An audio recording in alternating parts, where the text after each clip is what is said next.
తెలంగాణ రాష్ట్రంలోని రైతాంగానికి ప్రభుత్వం శుభవార్త అందించింది. వ్యవసాయ పనుల్లో కూలీల కొరత కారణంగా ఇబ్బందులు పడుతున్న అన్నదాతలకు అండగా నిలిచేందుకు కీలక నిర్ణయం తీసుకుంది.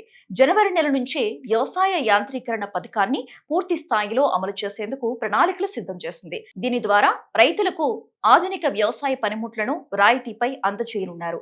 మరి దీనికి ఎలా అప్లై చేసుకోవాలి, అర్హులు ఎవరు, ఇప్పుడు తెలుసుకుందాం.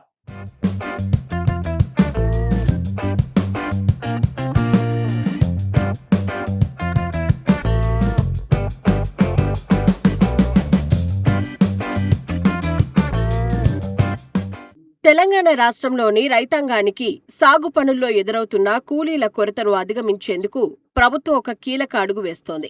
ఈ జనవరి నుంచి వ్యవసాయ యాంత్రీకరణ పథకాన్ని పూర్తి స్థాయిలో అమల్లోకి తీసుకొచ్చేందుకు ప్రణాళికలు సిద్ధం చేసింది.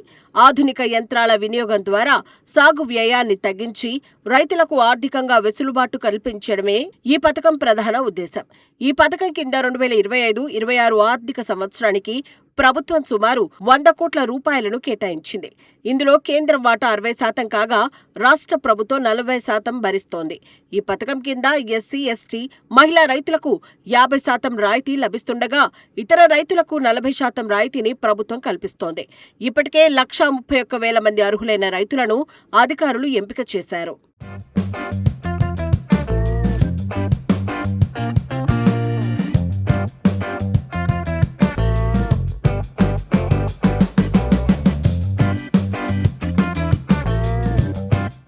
గతంలో ప్రభుత్వం స్వయంగా యంత్రాలను కొనుగోలు చేసి పంపిణీ చేసేది. కానీ ఇప్పుడు పారదర్శకత కోసం విధానాన్ని మార్చింది.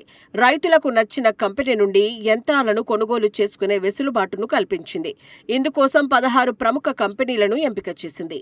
ట్రాక్టర్లతో నడిచే రోటవేటర్లు, కోత యంత్రాలు, పిచికారీ యంత్రాలు వంటి 15 రకాల పనిముట్లు ఇందులో అందుబాటులో ఉన్నాయి. అయితే ఈ యంత్రాలు పక్కదారి పట్టకుండా ఉండేందుకు అధికారులు గట్టి నిఘా పెట్టారు. ₹1,00,000 దాటిన యంత్రాలకు జియో ట్యాగింగ్, చిన్న పరికరాలకు AI టెలిమాటిక్స్ కిట్లను అమర్చి పర్యవేక్షించనున్నారు. దీనివల్ల ఆ యంత్రం ఎక్కడ ఉంది, ఎన్ని గంటల పాటు పొలంలో పనిచేసింది అనే వివరాలను అధికారులు 5 ఏళ్ల పాటు నిరంతరం గమనించవచ్చు.